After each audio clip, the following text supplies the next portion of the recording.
Hello and welcome dears. Once again, you are very welcome in our online study program in the geography section of SST. So dears, we are going to start our new lesson in geography and the lesson is agriculture. तो आप सभी लोग जानते हैं कि agriculture का अर्थ क्या है. आप लोग को ये भी पता होगा कि इंडिया में एग्रीकल्चर कितना ज्यादा इम्पोर्टेंट है और हम यह भी जानते हैं कि इंडिया में पहले समय से ही एग्रीकल्चर का एक विशेष महत्व है और जो एग्रीकल्चर की जो चीजें हैं या एग्रीकल्चर से जो प्रोडक्शन है इंडिया में बहुत ज्यादा मात्रा में पाया जाता है. हर तरह की चीजें यहाँ पर पाई जाती हैं और पुराने समय से ही ओल्ड एज से ही एग्रीकल्चर पर बहुत ज्यादा जोर दिया जाता था. तो इस लेसन में हम पढ़ेंगे एग्रीकल्चर क्या होती है, विभिन्न टाइप्स की क्रॉप्स के बारे में पढ़ेंगे, विभिन्न टाइप की फार्मिंग्स के बारे में पढ़ेंगे. So we should start. First thing is types of farming. Farming के टाइप्स क्या है, किस तरह की इंडिया में फार्मिंग की जाती है. तो बेसिकली यहाँ पर 3 टाइप्स की फार्मिंग की जाती है. Primitive subsistence farming, intensive subsistence farming and commercial farming. तो यहाँ पर 3 टाइप्स की, हमारे देश में 3 टाइप्स की फार्मिंग की जाती है. प्रिमिटिव सब्सिस्टेंस फार्मिंग क्या है? It's a slash and burn farming. Slash and burn का अर्थ है कि हमने एक पेड़ों को काटा और उनके पेड़ों को काटा, जो जंगल है उसको काटा, उसके बाद उनकी जड़ों पर, पेड़ों की जड़ होती है उनको उन पर आग लगाई, उनको खत्म किया, उनको जलाया और उसके बाद हमने और फार्मिंग की. That is slash and burn farming.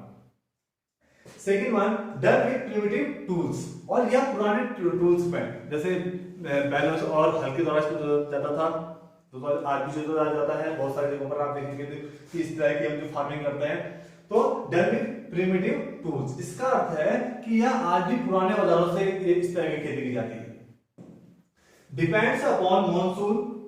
इसके लिए कोई इरिगेशन सिस्टम नहीं है. हम मॉनसून पर या जो नेचुरल रेन है या नेचुरल वाटर है उस पर हम डिपेंड करते हैं कि जब बारिश होगी तो बहुत अच्छा फसल होगी, बारिश नहीं हुई टाइम पर तो फसल बर्बाद हो जाएगी. इस तरह से मॉनसून पर डिपेंड है. नेचुरल फर्टिलिटी है, हमने काउ डंग का यूज किया और हमने कोई भी केमिकल यूज नहीं किया. और सॉइल की भी जो अपनी फर्टिलिटी है उस पर डिपेंड करते हैं. एंड नेचुरल कंडीशन, और जगह की नेचुरल कंडीशन के आधार पर हम यह खेती करते हैं. Next one, intensive subsistence farming. दूसरी जो है हमारे पास इंटेंसिव सब्सिस्टेंस फार्मिंग है. अब यह फार्मिंग क्या है? Labour intensive farming. इसके लिए इसमें क्या था कि घर के लोग ही काम करेंगे, लेकिन इसमें हम थोड़ा बहुत लेबर्स का यूज करते हैं. High doses of biochemical input and irrigation. इसके लिए हम क्या करेंगे? High chemical doses of biochemical, chemical नहीं बल्कि बायोकेमिकल डोजेज का यूज करेंगे. बायोकेमिकल जो फर्टिलाइजर्स होते हैं उनका यूज करेंगे और इरिगेशन का हम यहाँ पर यूज करेंगे. इसमें done at less land holding. यह बहुत ज्यादा मात्रा में खेतों में नहीं की जाती है, कम लैंड में इस तरह की खेती की जाती है. Next one, commercial farming. अब कॉमर्शियल फार्मिंग क्या है जो आज सबसे ज्यादा की जाती है? Done with high doses of modern inputs. आज मॉडर्न इनपुट्स में इसका यूज किया जाता है. थ्रेसिंग मशीन है, क्रेसिंग मशीन है या ट्रैक्टर्स का यूज किया जाता है. तो यह जो कॉमर्शियल फार्मिंग है इसमें अधिक से अधिक मॉडर्न इनपुट्स का यूज किया जाता है. Next one, H5 seeds, high yielding weeds. Seeds का यूज किया जाता है. H5 सीड्स का यूज का अर्थ है कि ऐसे सीड्स जिसमें अधिक से अधिक प्रोडक्शन हो सके, उनका यूज यहां किया जाता है. केमिकल फर्टिलाइजर्स का अधिक से अधिक केमिकल फर्टिलाइजर्स का इसमें यूज किया जाता है. इंसेक्टिसाइड्स और पेस्टिसाइड्स, जो कीड़ों या इंसेक्ट को मारने वाली दवाएं होती हैं उनका बहुत ज्यादा यूज किया जाता है इसमें. अब एक और चीज है प्लांटेशन कॉमर्शियल क्रॉप्स. प्लांटेशन भी अपने आप में कॉमर्शियल क्रॉप्स होती है. प्लांटेशन का मतलब क्या होता है कि एक एरिया में एक ही तरह के पेड़ों को लगाना. जैसे रबर की प्लांटेशन तो रबर की प्लांटेशन होगी, टी की प्लांटेशन है तो उस एरिया में टी के पेड़ होंगे, या कॉफी की प्लांटेशन है तो कॉफी के पेड़ आपको वहां पर दिखेंगे. तो प्लांटेशन भी अपने आप में कॉमर्शियल क्रॉप है. अब अभी हमने पढ़ा टाइप्स ऑफ फार्मिंग की कितने टाइप्स की फार्मिंग होती थी. Primitive subsistence farming, intensive subsistence farming and commercial subsistence farming. अब हम इसके नेक्स्ट सेक्शन में आते हैं. क्रॉपिंग पैटर्न क्या है, कि साल भर में किस तरह की हम यहाँ पर खेती करते हैं और उसका अपना पैटर्न क्या है. First one rabi crop, second खरीफ क्रॉप और थर्ड ज़ैद क्रॉप. तो 3 तरह की खेती हमारे देश में की जाती है. First one rabi crop, sown from October to December, या अक्टूबर से दिसंबर तक यह खेती बोई जाती है. कि इसको जो बोने का जो टाइम है वह अक्टूबर से लेकर दिसंबर तक है। Second one, harvested from April to June, और यह पककर कब तैयार हो जाती है? अप्रैल से लेकर जून तक यह फसल तैयार हो जाती है पककर। व्हीट, बार्ले, पीस, ग्राम, मस्टर्ड। अब जो इसकी मेन, जो इस समय की जो रबी क्रॉप है, जो मेन रबी क्रॉप्स हैं जो इस समय में बोई जाती हैं, वह यह है wheat, barley, peas, gram and mustard. तो जो खरीफ रबी क्रॉप है उसे अक्टूबर से दिसंबर तक बोया जाता है, अप्रैल से जून तक यह पककर तैयार हो जाती है, और व्हीट, बार्ले, पीस, ग्राम, मस्टर्ड इसकी मेन क्रॉप्स हैं। सेकेंड वन है खरीफ क्रॉप। एक तो हमारे पास रबी क्रॉप है, अब नेक्स्ट वन है kharif crop. Sown with the onset of monsoon, जब मॉनसून स्टार्ट हो गया जून के महीने तब यह बोई जाती है। ठीक, मींस जून और जुलाई में यह बोई जाती है। हार्वेस्टेड सितंबर अक्टूबर तक, और सितंबर से लेकर अक्टूबर तक क्या पककर तैयार हो जाती है। पैडी, मेज, ज्वार, बाजरा, सोयाबीन, धान है, मक्का है, ज्वार है, बाजरा, सोयाबीन इसकी मेन क्रॉप्स है, और बहुत सारी और क्रॉप्स है। ज़ैप्थोन, between rabi and kharif season.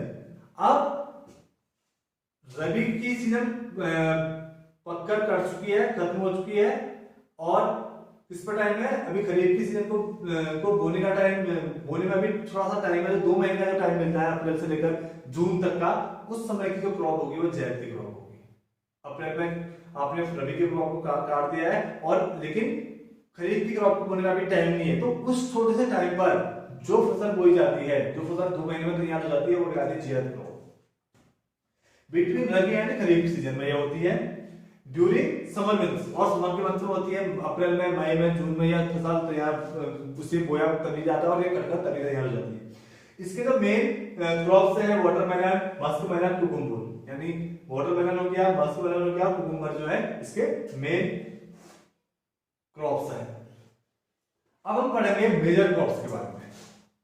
First one, rice. कुछ बहुत ज्यादा हमारे देश में जो क्रॉप्स बोई जाती है, उन क्रॉप्स में जो सबसे ज्यादा बोई जाता है वह है राइस। इसके बारे में हम पढ़ेंगे, इसके लिए कौन कौन सी चीजें चाहिए, या इसके लिए हमें कौन कौन से चीजें रिक्वायरमेंट है। स्टेपल फूड क्रॉप, ये सबसे ज्यादा बोया जाने वाला एक फूड क्रॉप है। India the largest, second largest rice producing country after China. India पूरी दुनिया में चाइना के बाद सबसे ज्यादा, सेकेंड नंबर पर है, सबसे ज्यादा राइस प्रोड्यूस करने वाली कंट्री है। यह एक खरीफ की क्रॉप है, यानी खरीफ की क्रॉप मींस इसे मॉनसून के स्टार्टिंग में, मॉनसून के स्टार्ट होने के साथ इस फसल को बोया जाता है, और सितंबर से लेकर अक्टूबर तक इसे काटा जाता है। राइट मींस चावल, और जो चावल की जो पहली वाली प्रोसेस होती है वो पैडी, धान से ही राइस बनेगा। Requires high temperature more than 25 degree centigrade, और इसको बोने के लिए, इसके ग्रोथ होने के लिए, इसको बढ़ने के लिए, इसके प्रोडक्शन के लिए 25 डिग्री से ऊपर का टेम्परेचर चाहिए। जिन जगहों पर 25 डिग्री से ऊपर का टेम्परेचर होगा वहीं पर धान की अच्छी फसल प्रोड्यूस हो सकती है। नीड हाई ह्यूमिडिटी, इसके लिए ह्यूमिडिटी भी हाई चाहिए, and more than 100 centimetre annual rainfall, और रेनफॉल भी इसके लिए बहुत चाहिए, इसलिए इसे जून जुलाई में हो जाता है जब मॉनसून का सीजन होता है, तो 100 सेंटीमीटर से ज्यादा एनुअल रेनफॉल इसके लिए चाहिए। ग्रोन इन द प्लेन्स, अब कहां पर ये बोया जाता है?